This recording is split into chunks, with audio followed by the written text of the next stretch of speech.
Hello mga kabayan! I'm back! Time check! Alas 5 ng hapon ngayon dito sa New Zealand.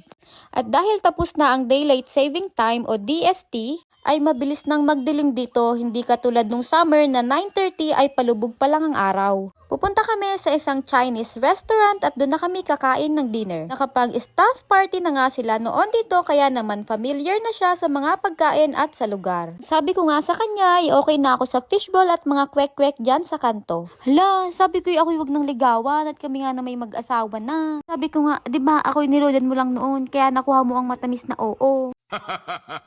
At inaya ko nga ulit pabalik dito yung anak ko sa mga aquarium kasi hindi ako makaget over sa laki ng mga lobster. Tapos biglang lumapit si kuya. At pagdating namin dito ay kami pangalang ang tao. Okay nga sa akin kasi may pagka-inverter nga ako.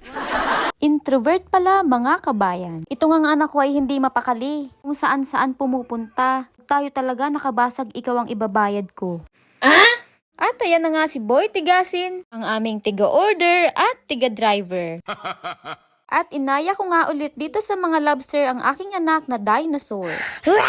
Kaya naman sabi ko sa kanya, ikaw ay mag-behave. Kung hindi ay kukunin ko talaga yan. At pagbalik nga namin ay ready na ang pagkain. Kaya naman galit-galitan muna tayo.